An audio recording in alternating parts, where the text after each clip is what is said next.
Nyt ollaan siis SPL D13-turnauksessa ja tämä on niin kuin toinen vuosi, kun tätä turnausta pelataan. Ja tämä on tarkoitettu sen niin kuin ylimmän tason heti siinä alapuolella oleville seuroille ja joukkueille. Et aika usein meillä Suomessa mietitään, että miten sitä ylimmän tason kilpailutoimintaa voidaan kehittää. Ja nyt me ollaan niin kuin käännetty katse tähän seuraavalle tasolle paremmin, että saataisiin, kun täällä on paljon joukkueita, jotka harjoittelee melkein joka päivä ja pelaa paljon ja harjoittelee paljon, niin että saataisiin kovia matseja tälle tasolle, missä on älyttömästi innokkaita pelaajia ja hyviä valmentajia eri puolilla Suomea. Loistavaa!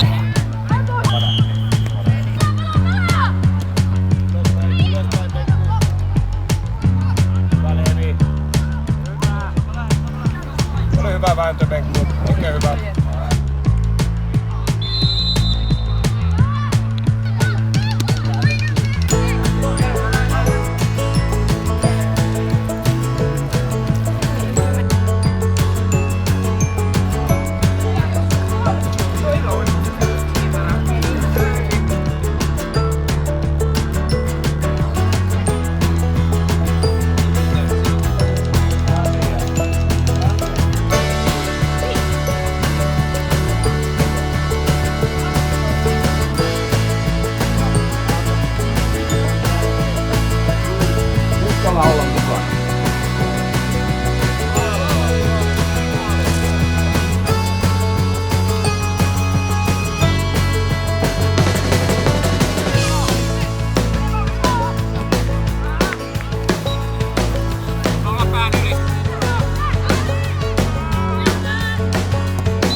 Pienestä pitää ollut pallon kanssa tekemisissä ja kaikkialla kuljettanut sitä. Ja sitten mun kaveri pyysi mut joukkueeseen ja siitä lähtien mä oon pelannut jalkapalloa.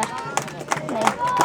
No, se lähti silloin pikkupoikana. Halusin alkaa pelaa jalkapalloa ja kävin jalkapallokoulua ja siitä se sitten lähti.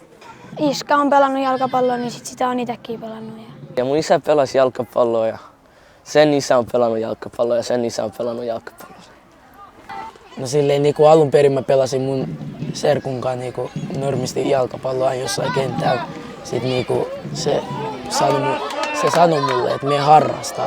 Se parantui sit siellä tosi hyvin. Sitten mä menin vaan harrastaa ja siitä mulle tuli hyvä futari. No, kaverit aloitti jalkapallon, niin mäkin ajattelin, että kyllä mäkin voisin sitten aloittaa jalkapallon. No, mä menin semmoiseen pikkukerhoon, kun mä olin eskari-ikäinen ja sieltä mä sain innostuksen. Siitä mä menin Lopaan ja sieltä mä oon täällä tullut. Kaiken kaikkiaan tällaiset turnaukset on niinku kirsikka kakun päällä koko tässä jalkapallossa. Ne on upeita hetkiä. Itekin muistelee innolla lapsena ja nuorena niitä turnauspelejä ja valtava määrä voittoja, tappioita, naurua, välillä itkuakin. Parhaimmillaan se synnyttää myös sellaisia elämänmittaisia ystävyyksiä ja muistoja, jotka kantaa ihan varmaan koko loppuelämää. Ja vaikka tämä itse jalkapallo ja pelaaminen on ihan ykkösjuttu täällä, mutta kyllä tosiasia on se, että turnaukseen kuuluu vähän muutakin, yöpymistä mökeissä tai koulun lattialla ja ehkä joku limonaadi ja jätskipuikkokin sinne tänne väliin. Ne on tärkeitä asioita.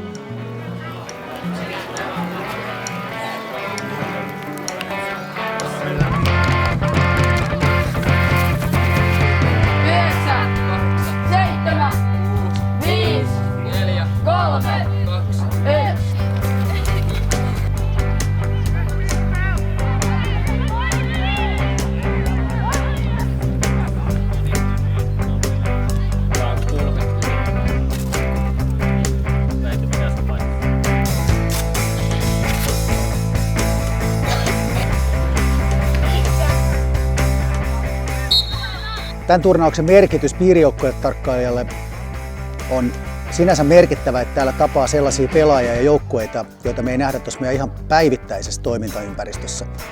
Joukkueet, jotka on mukana täällä, niin on alle Etelä-Länsiliigan ja aluesarjan. Uudeltamaalta täällä on mukana 4 joukkuetta ja tällaisessa turnauksessa on hyvä päästä seuraamaan pelaajia, jotka on tässä niin useamman pelin peräkkäin pelin ytimessä mukana. Samalla on hyvä mahdollisuus päästä juttelemaan joukkueen valmentajien kanssa ja miksei nyt vaikka muutama sana joukkueen pelaajienkin kanssa. Ennen kaikkea, että me nähdään pelaajia täällä, me saadaan tehtyä niistä vähän muistiinpanoja ja meille jää tunne niistä pelaajista ja käsitys niistä pelaajista, niin helpottaa meidän tarkkailua ja semmoista seuraamista sitten, miten nämä pelaajat vaikka vuoden kuluttua ja 2 vuoden kuluttua.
Silloin kun me tämä turnaus, tätä kilpailua oikeastaan suunniteltiin, niin kaikki ei ollut suinkaan niin kuin vakuuttuneet, että minkä takia Palloliitto järjestää aika kiireisen kilpailukauden keskellä just tälle kohderyhmälle turnausta. Mutta voi melkein nyt jo sanoa, että toisena vuonna jo pelkästään kun katsoo tätä osallistujalistaa, että kyllä tämä on niin kuin alkanut jo vakiinnuttaa paikkansa jopa jo tämä turnaus. Että täällä on niin kuin oikeastaan Itä-Suomen ja Ahvenanmaan lukuun ottamatta niin kaikista Suomen piireistä tuli joukkueita, tuli Pohjois-Suomesta, oli hieno juttu, Ajax Sarkkiranta tuli ja kysyntää tälle turnaukselle selvästi on kova.